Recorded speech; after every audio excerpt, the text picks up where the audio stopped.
लोग जानते हैं कि रेस्क्यू की बाद की कहानी सबको पता होती है, लेकिन रेस्क्यू करने से पहले जो आप लोगों ने जो फेस जो किया मेहनत है करना वो पड़ता है। कहानी किसी को हाँ, नहीं पता होती है। वो कहानी पता भी नहीं होता और बोल भी नहीं सकते ना जी, हम लोग जी। कि हम लोग ये करने जा रहे हैं, ये है ऐसे तो हाँ नहीं जी, बोल सकते। हाँ ये जी। मिशन सीक्रेट मिशन सीक्रेट है ना। होता है, हाँ। किसी को बताना भी नहीं है कि हम लोग अगर जा रहे हैं दक्षिण तो हम लोग को बोलना पड़ेगा पश्चिम, है ना। इस जी। हिसाब से हम लोग को काम करना पड़ता है। हम्म। पहले मैंने चाइल्ड लेबर के लिए बहुत बच्चियां लेके जाते थे, 8 साल के 10 साल के, यहाँ से बच्चियां लेना। उसमें मेल फीमेल दोनों ही होता है। जैसे लड़के लोग गए तो ढाबे में साफ करना, बर्तन साफ करना, है ना। इसमें मतलब चाइल्ड लेबर के लिए, हाँ, उन चाइल्ड सबको लेबर के लिए। फिर उसके बाद थोड़ा यंग हुआ तो सेक्स ट्रैफिकिंग के लिए, पार्लर के लिए, मसाज स्पा के लिए, और कुछ कुछ लड़कियां जिसको डोमेस्टिक सर्विस के लिए इस टाइप से लेके जाते हैं। मैंने सोचा भी नहीं था कि मैं भारत के राष्ट्रपति के साथ बैठ के लंच कर पाऊंगी। जी। तो ये अगर सोशल मीडिया के थ्रू से होता तो अलग था। मैंने तो कभी, मेरा तो फेसबुक भी इतनी इस तरह से यूज नहीं करती हूँ। ये जो पूरी जर्नी है, इसके पीछे आपके इंस्पिरेशन कौन थे? मैं तो मेरा माँ को ही दूंगी। फिर सबसे बड़ी चीज है, मुझे किसी ने ये नहीं बोला कि तुमको ये काम करना है ना। वो तो खुद से आया। मेरा खुद से मन में आया और मैंने ठान लिया मुझे कोई जॉब नहीं करना है। हाँ, मैंने जो बेसहारा है ऐसे लोगों को मुझे सपोर्ट करना है।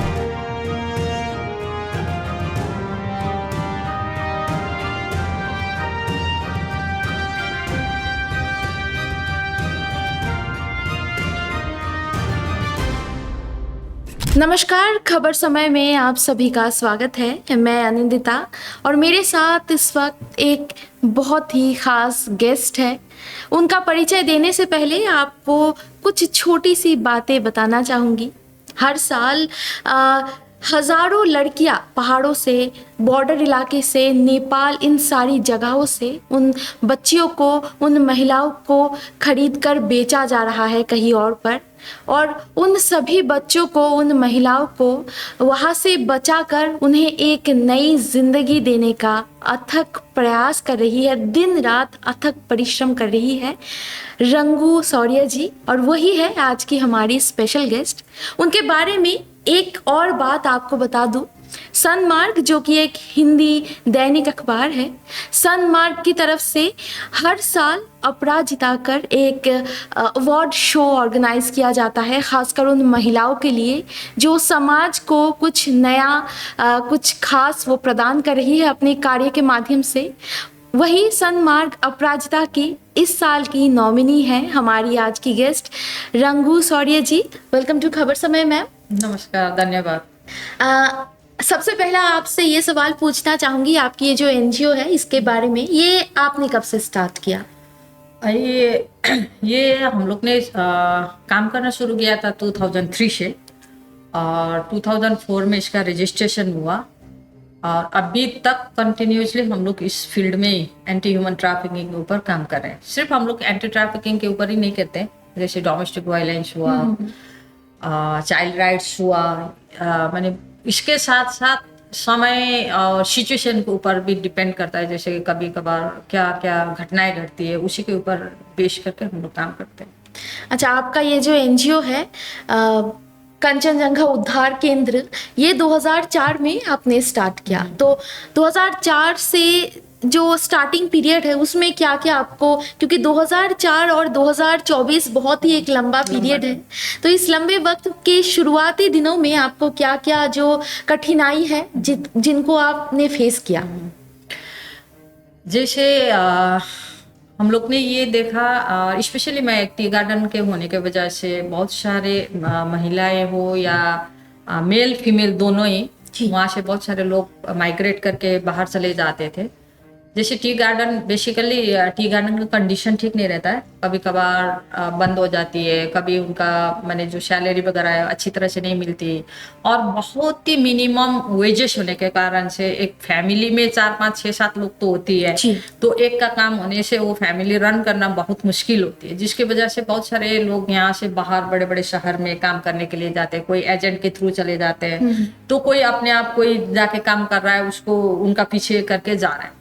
तो ये सारी चीजें देखा, तो उस टाइम पे जैसे लोग, बहुत सारा लोग वापस नहीं आए, लेकिन स्पेशली महिलाएं तो वापस नहीं आने की वजह से, लेकिन कहाँ गया, क्या क्या हुआ किसी को पता नहीं है, क्योंकि घर में भी उनका भी ऐसा कोई कांटेक्ट वो नहीं था, मोबाइल नहीं था, है ना, ये सारी चीजें का प्रॉब्लम भी था।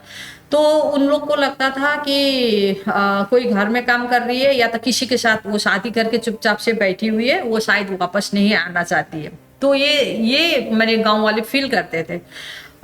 तो वास्तव में ये नहीं था। बहुत सारे महिलाएं या बहुत सारे मेल वो लोग वापस भी आते थे, बहुत ज्यादा महिलाएं नहीं भी आती थी, लेकिन इसका बीच का रीजन क्या था किसी को पता नहीं था।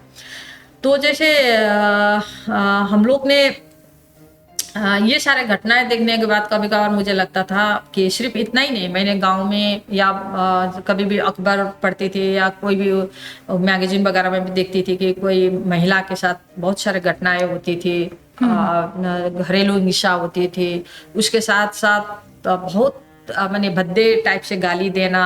वही महिला एक घर को संभाल रही है, कहीं कितना दूर से आके, ना तो वहाँ उनका कोई है ना, फिर भी आके घर को संभाल रही है, फिर भी उसके साथ इतना मुझे बुरा होता था। तो ये सारी चीजें देख के मुझे बहुत खराब लगता था कि क्यों हो रही है ऐसा। तो ऐसे ही में फिर जब मैं बड़ी हो गई तो मुझे लगा कि ये सब्जेक्ट में काम करना चाहिए महिलाओं के ऊपर, और स्पेशली जो ट्रैफिकिंग है, इस ट्रैफिकिंग में हम लोग को काम करना चाहिए, क्योंकि 2-3 ऑर्गेनाइजेशन था उस टाइम पे जो जैसे स्ट्रीट चिल्ड्रंस के ऊपर काम करता था, HIV के ऊपर काम कर रहा था, तो कुछ ऑर्गेनाइजेशन एजुकेशन के ऊपर काम था, लेकिन जो मिसिंग पर्सन है इसके लिए काम करने वाला ऐसा कुछ कोई ऑर्गेनाइजेशन ही नहीं, मतलब इतनी ह्यूज स्केल में कुछ नहीं था। तो फिर हम लोग ने वो किया कि नहीं, डिसाइड किया हम लोग यही ऑर्गेनाइजेशन शुरू करेंगे। तो फिर इसी हिसाब से कंचनजंगा उद्धार केंद्र की शुरुआत हुई। तो ये जो पूरी शुरुआत है और पूरी जो आपकी ये जर्नी है, ये 20 साल की जर्नी या उससे पहले भी जितने आपने काम किए हैं, उस जर्नी के बारे में आप कुछ बताइए। ये काम फर्स्ट ऑफ ऑल तो बहुत ही चैलेंज था। जैसे मैं घर से निकलूं वो भी मेरे लिए चैलेंज था। जैसे वहाँ से मैं रिमोट एरिया में रहती थी, वहाँ से आके फिर सिलीगुड़ी हो या नॉर्थ बंगाल के कोई डिस्ट्रिक्ट में हो या कहीं पे भी जाके आने में बहुत सारा प्रॉब्लम होती थी। फाइनेंस नहीं था हमारे मैंने उस टाइम पे। और एक चीज तो ये है कि हम लोग ने इमोशन के साथ, मैंने सच्ची बोलूँ तो मैंने जो लोग ऐसे चीज में पड़े हैं उनको बचाने की हम लोग की एक वो थी। हम लोग को ये नहीं सोचा था कि ये ऑर्गेनाइजेशन इतना बड़ा करेंगे और फाइनेंशियली ग्रो करते जाएंगे और अपने सुख सुविधा लेंगे, ये हम लोग का मकसद नहीं था। तो इसीलिए हम लोग ने अभी तक कंटिन्यूसली विदाउट फंड भी काम किया। तो फंडिंग भी एक चैलेंज है, जो ट्रैफिकर के साथ जूझना पड़ता है ये भी चैलेंज है। सोसाइटी में बहुत सारा ऐसा होता है जो क्राइम करते हैं, जो लोग क्राइम करते हैं, जैसे रेपिस्ट हुआ, ट्रैफिकर हुआ, बहुत सारे हैं ऐसे लोग है। तो इसी सोसाइटी में है तो कोई लोग उनका सपोर्ट करने वाला होता है ना कहीं वो लोग शेल्टर लेने चले जाते हैं कई बड़े लोगों के पास। तो इनके साथ भी तो चैलेंज ही है ना हम लोग को। तो इसी हिसाब मतलब हर किस्म का चैलेंज का आप सामना करना पड़ता है। शुरुआत से ही आपको ऐसे चैलेंजेस का शुरुआत से ही चैलेंज आया। और स्पेशली जब मैंने ज़्यादा रेस्क्यू करना 2006, 7, 8, 9, 10 में बहुत ही ज़्यादा रेस्क्यू हुई। तो उस टाइम पे तो सिर्फ थ्रेड आता था, उसके बाद तो हिट भी हुई मेरे साथ, है ना। तो मेरा घर वाले भी डरते थे क्योंकि मैं वापस जाते वक्त मैंने किसी का गाड़ी में लिफ्ट लेना पड़ता था या लास्ट का गाड़ी 5 बजे का होता था। मुझे बहुत ज़्यादातर गाड़ी नहीं मिलती थी, तो आधा रास्ता तक दूसरा गाड़ी में जाती, वहां से कभी कभार 8 किलोमीटर में पैदल चल के 8-10 किलोमीटर में पैदल चल के घर जाती थी। तो घर वाले भी डरते थे क्योंकि काम भी ऐसा करियो कहीं कोई किसी ने आके पीछे से कोई मार देना हो या कुछ भी करना हो।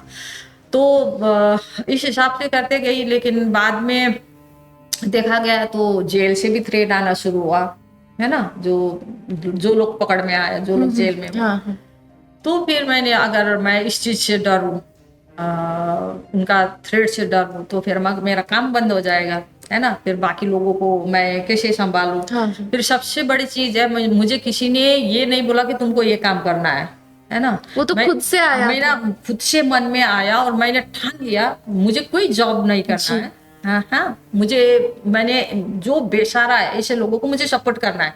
जैसे जो बड़े बड़े लोग का घर का कोई मिसिंग हो जाती है, उनके पास तो बहुत सारा साधन हो जाती है, Sources है उनके होता है, पास। वो लोग कैसे करके भी जी। मैनेज कर लेता है। लेकिन जो जो लोग पिछड़े इलाके से है उनके पास उनके पास सोर्सेज तो नहीं थाने होते जाने हैं। का तक का हिम्मत नहीं जी, होती जी, जी। है ना। तो ऐसे लोगों के लिए ये जब मैंने ऐसे तो मैंने गीता लेके मैंने कसम नहीं खाया कि मैं ये जी। काम करूंगी, लेकिन मेरा दिल से मैंने कसम खाया था कि मैं जितना तक हूँ मैं यही काम करूंगी। तो अभी तक मैं दौड़ रही जो हूँ। काम मन से ठान लिया जाता है वो आखिर में सक्सेसफुल हो ही जाता ऑब्वियसली है। मुझे ये लगता है, क्योंकि सभी लोग मुझे बोलते भी है कि तुम्हारे से बहुत पीछे आया हुआ ऑर्गेनाइजेशन है, वो लोग मैंने कितना बड़े बड़े गाड़ी में घूम रहे, तुम अभी भी ऑटो में चलती हो, तुम्हारे पास एक स्कूटी नहीं है ना। लेकिन जुनून एक चीज जी। है ना। मैंने अगर वो सपना देखा होता तो शायद इधर काम करती, फंडिंग के लिए ज्यादा मैं दौड़ती। लेकिन मुझे वो जुनून नहीं था, मुझे जुनून था लड़कियों को बचाना। तो जिसकी वजह से मेरा उधर वाला गैप हुआ, मुझे ज्यादा लड़कियां मैंने रेस्क्यू किया। तो एक चीज होती है, अंदर से अगर कोई वो चाहो ना, तो कोई भी विघ्न बाधा आए ना, ये चीज मायने लगती है मेरे लिए तो। क्योंकि मैंने भी सफर किया, बहुत सारा चीजों में सफर किया है ना। क्योंकि मैंने जब से ये मेरा कॉलेज खत्म हुआ, मैंने ये काम शुरू किया ना, मैंने कब जॉब किया ना, तो किसी के साथ मैं पैसा लेती हूँ ना, कोई विक्टिम आता है उसके मैंने फी लेती हूँ, कुछ भी नहीं है ना। लेकिन है तो मैं भी एक इंसान, मुझे भी बहुत सारा चीजों की जरूरत होती है ना। हाँ। फिर भी कहीं ना कहीं से मैनेज करके, फ्रेंड को बोल के, किसी को बोल के, घर वालों से मैनेज कर लेती हूँ। लेकिन काम कर रही हूँ तो इतना विघ्न बाधा होते हुए भी एक अंदर का आवाज था जिसकी वजह से अभी तक मैं रेगुलर चल पा रही हूँ। ये चीज है। जी हाँ, आपकी इस पूरी जर्नी के बारे में तो हमने सुना। कंचनजंगा उद्धार केंद्र जो आपका एनजीओ है, इन 20 सालों में उद्धार केंद्र ने कितनी बच्चियों का या फिर कितनी महिलाओं का उद्धार किया है? अभी तक देखा जाए तो हम लोग ने 8,000 से ज्यादा ही मैंने बच्चे और महिलाओं को हम लोग ने रेस्क्यू किया, और डिफरेंट एरिया से, है ना। जैसे पुणे से, कलकत्ता से, दिल्ली से, मतलब ना सिर्फ state से सिलीगुड़ी, नॉर्थ ईस्ट और नेपाल, बल्कि बाहरी इलाकों से भी अपने बच्चियों को या लड़कियों को मैं सिर्फ यहाँ से नहीं, यहाँ से ज्यादा मैं बाहर से करती ऑल हूँ। Over India All over India से करती हूँ मैं। जहाँ जहाँ पे बड़े बड़े रेड लाइट एरिया, जैसे जीबी रोड हुआ, पुणे हुआ, मुंबई में कामंतपुरा हुआ, है ना, इस एरिया में मैं खुद जाती हूँ। अच्छा, तो एक और बात आपसे पूछनी थी। सन्मार्ग जो कि हिंदी पत्रिका है, वहाँ से अपराजिता ये जो अवार्ड है, इसके लिए आपको इस बार नॉमिनी रखा गया है। तो ये खबर पाकर, ये खबर सुनकर आपको कैसा लग रहा है? ऑब्वियसली अच्छा लगेगा जी। ऐसे भी अपराजिता कभी भी हारने वाली चीज नहीं है, और स्पेशली महिलाएं कभी हारती भी नहीं है। लेकिन सिर्फ उनको प्लेटफॉर्म नहीं मिलती है, या तो कुछ ऐसे चीज हो जाते हैं। लेकिन हर महिला के ऊपर एक शक्ति है, जो शक्ति से भले कोई बड़े काम करते हैं, कोई छोटे काम करते हैं, है ना, लेकिन अपना एक घर अच्छी तरह से संभालना भी, भले उसके पास जितना कठिनाई हो, चाहे उनके पास पैसा ना हो, चाहे उसके पास खाने नहीं हो, फिर भी एक फैमिली को संभालना, मतलब उस महिला के ऊपर कितना योगदान है। तो ये जो अपराजिता अवार्ड है, ये अवार्ड से मुझे बहुत अट्रैक्ट हुई मैं। और इसका जो भी नॉमिनी के लिए जिसने मेरा नाम दिया, रिकमेंड किया है, तो मैं तहे दिल से उनको धन्यवाद देना चाहूँगी। जिसकी वजह से पता नहीं सिलेक्शन होगी नहीं होगी, मुझे पता नहीं है, लेकिन यहाँ तक नाम आना ही बड़ी चीज है। आपका सिलेक्शन होगा, और ये हम तहे दिल से हम चाहते हैं, हम भी प्रार्थना करते हैं, और हम बहुत खुश है कि आपने ये जो 20 सालों में इतनी लंबे वक्त में लगातार आपने परिश्रम किया, लगातार लड़कियों को बचाने का ये काम किया, बच्चियों को बचाने का काम किया, और उसके लिए आपको अगर आज कोई अवार्ड मिल रहा है तो उसके लिए हम भी बहुत खुश हैं, और हम चाहते हैं कि आपको ये अवार्ड मिले। हम बढ़ते हैं अगले सवाल की तरफ। ये जो पूरी जर्नी है, इसके पीछे आपकी इंस्पिरेशन कौन थे? मैं तो मेरा माँ को ही दूंगी। और दूसरी बात, मैं क्रेडिट प्रबद्धा को भी देना चाहूंगी, क्योंकि ये फील्ड मुझे उन्होंने समझाया। लेकिन मैं माँ को इसलिए मानती हूँ क्योंकि गांव में मैंने जब देखा था ना, किसी महिला के साथ कोई भी किस्म का उनके साथ घटना होती थी, मेरा माँ एजा वहाँ पे उस टाइम पे मैंने रात के टाइम पे शेल्टर देना, सुबह उनको घर के लेके जाना, उनको फैमिली को समझाना, एक वाइफ को ऐसा नहीं करना है, इसको रेस्पेक्ट करना है, ये दूसरा का लड़की है, अपना जैसा लड़की मानना, ये सारी चीजें मेरा मम्मी जो जिस हिसाब से करती थी, अभी बोलूं तो वो सोशल वर्क कर रही थी, लेकिन हम लोग को पता नहीं थे वो क्या करती थी। तो ये वही होता है कि हर एक सोशल वर्क किसी को कहे के नहीं करा जाता है। तो कई बार होता है कि हम देखते हैं हमारे आसपास के कई सारे लोग वो सोशल वर्क कर रहे हैं, लेकिन वो उतना प्रमोट नहीं कर रहे हैं खुद को, जो कि आजकल के एनजीओस को देखा जाता है कि वो ज्यादा प्रमोट करते हैं, काम बहुत कम अगर आप इस चीज में बोलोगे तो मैं भी और मेरा ऑर्गेनाइजेशन कभी भी हम लोग प्रमोट नहीं करते हैं, क्योंकि कभी भी मैंने तो ये नहीं किया कि रेस्क्यू आफ्टर मैंने प्रेस कॉन्फ्रेंस बुलाया हो या किसी न्यूज चैनल को दिया हो, है ना। तो कभी कभार मैं एक दो चीजें अपलोड कर लेती हूँ, तो फिर भी मीडिया से खबर आती है कि आपने ये काम किया, आप लोगों ने हमें क्यों नहीं बताया, ये सारी चीजें। तो काम करने के लिए सिर्फ सोशल मीडिया में आके हाईलाइट होना ही हम लोग का मकसद भी नहीं है, और वो होने से हाईलाइट होने से क्या होगा, काम तो काम करना पड़ेगा ना, जिसको वो है उसको जिस काम के लिए आप इस फिल्म में आए हैं, आपको पहले वो काम को करना पड़ेगा। तो अगर आप अच्छा काम करोगे, आप अच्छा सा माने आपका रेपुटेशन होगा, अच्छा आप सोच है, तो कहीं ना कहीं आपको चूज कर ही लेगा, चाहे उसके लिए आप कोई न हो या ना हो, क्योंकि मेरा लाइफ में ये देखा है जी। है ना। कभी मैंने सोचा भी नहीं था इतना बड़ा बड़ा अवार्ड भी मिला मुझे, है ना। तो मैंने तो कभी मैंने सोचा भी नहीं था कि मैं भारत के राष्ट्रपति के साथ बैठ के लंच कर पाऊंगी। तो ये अगर सोशल मीडिया के थ्रू से होता तो अलग था। मैंने तो कभी, मेरा तो फेसबुक भी इतनी इस तरह से यूज नहीं करती हूँ। आपने बहुत ही कहानियां आपने बताई, मतलब कहानियां तो नहीं, ये सच्ची घटनाएं हैं जो आपने देखी है, आपने फेस किए हैं। और आपकी ये जो पूरी जर्नी है, इस जर्नी में आपको कई सारी कठिनाइयों का सामना करना पड़ा, जैसे कि हम सभी को पता है इस तरीके का काम करने के समय कई सारी कठिनाइयों का सामना करना पड़ता है। लेकिन आप ऐसे कुछ इंसिडेंट बता सकते हैं कि जहाँ पर आपने एकदम जी जान लगा दी कि आपने किसी को बचाने के लिए या कुछ करने के लिए आपने एकदम जी जान लगा दी, इस तरीके का कठिनाइयों का सामना करना पड़ा?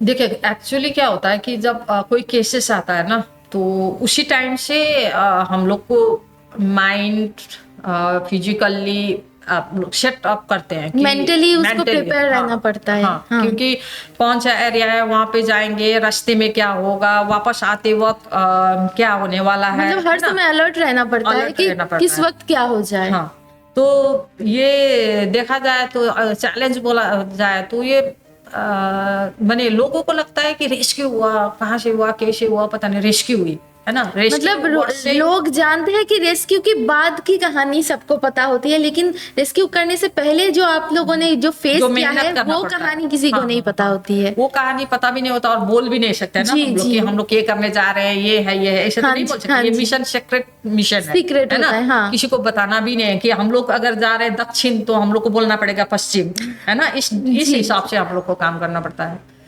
तो यही है ये जो सब्जेक्ट है, जैसे आप सोचो, एक ट्रैफिकर को हम लोग ने या पुलिस ने कहीं ने भी पकड़ा, है ना, तो वो तो मैंने ऐसा होता है कि कोई एक लड़की को 2.5 लाख 3 लाख 4 लाख 5 लाख में वो लोग बेच देते हैं, है ना। भले उसमें वो थोड़ा बहुत टाइम इन्वेस्ट करते हैं, मनी इन्वेस्ट करते हैं, लेकिन इनकम उनका ज्यादा हो जाता है ना। तो इनका बीच में अगर हम लोग ने उसको पकड़ने का पुलिस को इन्फॉर्मेशन दिया या पकड़ लिया, या तो पकड़ने के बाद उसका केसेस जब ट्रायल होता है तो फिर विटनेस के लिए हमें भी कोर्ट जाना पड़ता है, कोर्ट में ना। तो हम लोग ने आइडेंटिफाई कर दिया, तो वो बंदा तो मुझे देख के तो खुशी नहीं होगा ना कहीं पे भी, उसके लिए हमेशा मैं काटी हूँ जी। कहीं पे भी होगा वो मुझे वहां से निकालने की कोशिश करेगा कि उसको जेल भेजा गया तो आते वक्त तो मेरे लिए फुलमाला लेके नहीं आएगा ना। तो ये तो कठिनाई तो एवरी स्टेप में है।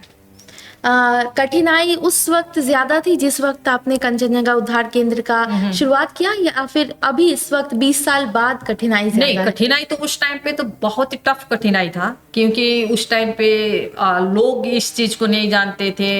मैं फाइनेंशियली कहाँ से मैनेज करूं, मैं कैसे मूवमेंट करूं, ये सारी चीजें टफ थी। उसके बाद आस्ते आस्ते करके जैसे हम लोग काम शुरू किया, फिर उसके बाद हम लोग कोलैबोरेट करना शुरू किया, पुलिस के साथ नेटवर्किंग किया, उसके साथ BSSB के साथ नेटवर्किंग किया। तो अभी पहले से अभी बहुत ही ईजी है, क्योंकि कहीं कुछ हो जाता है तो एटलीस्ट जगह जगह पे सोर्स है जिसको हम लोग स्टेक होल्डर्स है हमारे, है ना, उनके साथ कांटेक्ट कर लेते हैं, तो रास्ते से लड़कियां रेस्क्यू भी हो जाती है। पहले तो सोर्सेज भी आपके उतने नहीं थे जिस तरह के अब है, और साथ ही अगर नेटवर्क की बात करें, ट्रैकिंग वगैरह उस टाइम पे काफी मुश्किल रहा होगा। ट्रैकिंग होता था लेकिन बहुत टाइम लगता था, है ना, एक लोकेशन निकालने के लिए 15 दिन 20 दिन लग जाता था। आजकल जो काफी इजी है, 15 सेकंड में जो हो जाता है। जैसे ये मैंने मोबाइल की वजह से तो मैंने कुछ दिन पहले 2 बच्ची को हम लोग ने बचाया, 16-17 ईयर्स का ना। जैसे वहां से रात के 10 बजे मिसिंग हो गया। मिसिंग होने के बाद फिर इंफॉर्मेशन आया कि एक train Cooch Behar to Bangalore special train, इस ट्रेन में 2 लड़की मैंने लेके जा रहे हैं, है ना, लेकिन कौन सा कोच है, कौन सा बॉगी माने सीट नंबर है, कौन सा कोच है, कुछ भी पता नहीं। और रात के 10:30 में फोन आया। उसके बाद फिर हम लोग ने NGP में वो करने की कोशिश किया, फिर किशनगंज में फाइनली हम लोग ने रिकवर किया उसको, उस लड़की को मालदा में। तो अगर ये फोन था जिसके वजह लोकेशन एटलीस्ट अभी गूगल के थ्रू से हो या कहीं से भी हो, है ना, तो हम लोग टीम जैसे मालदा से DSP और IC लोगों ने और RPF लोग से सभी लोग हम लोग मिल के फिर मैंने यहाँ से इतना टाइम इतना निकल गया, वहां से ये कौन सा रूट है, कहाँ से जा रहा है, ये सारे इंफॉर्मेशन होने के बाद अभी मालदा पहुंचा नहीं है, ये इंफॉर्मेशन पुलिस के साथ रेगुलरली मैंने 5 मिनट्स भी हम लोग ने वेस्ट नहीं किया, किसको फोन करते करते फिर फाइनली वो बच्ची को 3:30 में वो बच्ची रिकवरी हुई। तो एक इसी कुछ दिन हुआ ये ना, तो एक बहुत बड़ी वो है। अगर वो थोड़ा सा इंफॉर्मेशन में गलत होता या हमें लेट हो जाता तो फिर वो बच्ची पता नहीं रिकवरी कहाँ से करते।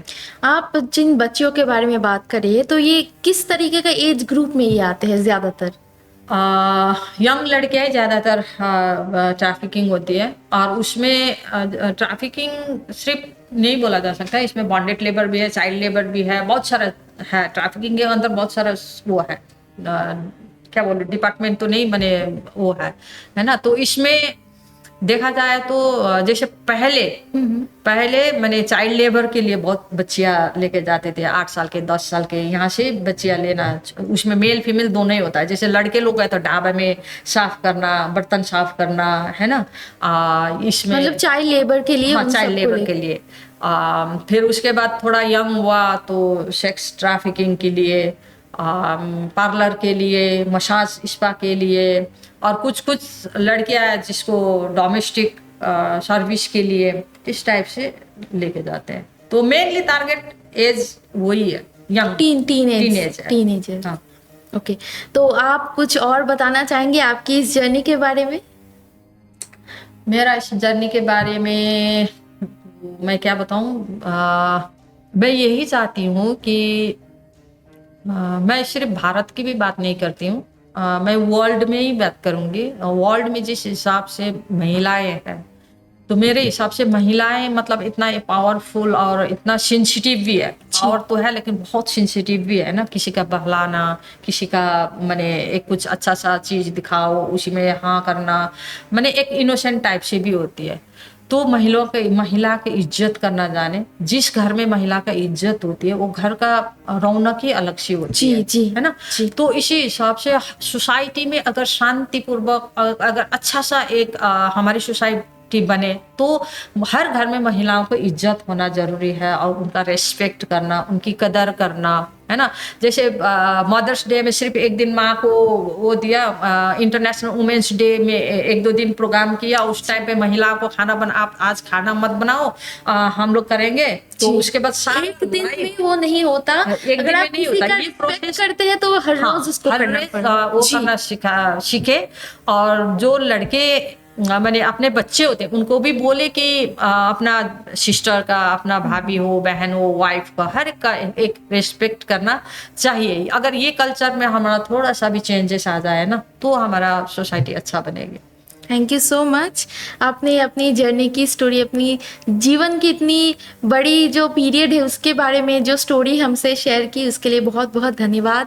और साथ ही हम सलाम करते हैं रंगू शौर्य जैसे बाकी उन सभी इंसानों को जो दिन रात परिश्रम कर रहे हैं, उन बच्चियों को बचाने के लिए, उन महिलाओं को सुरक्षित रखने के लिए हम सलाम करते हैं उनके सोच को। हम शुक्रिया अदा करते हैं रंगू शौर्य जी के। और इसी के साथ हम चलते हैं, हम इस शो को ख़त्म करने की तरफ आगे बढ़ते हैं। और देखते रहिए खबर समय, हर समय खबर समय। धन्यवाद। Thank you so much Sanmarg और खबर समय के लिए, खबर समय को जो आज मुझे ये अपॉर्चुनिटी मिली यहाँ पे आके 2 शब्द बोलने का। Thank you so much.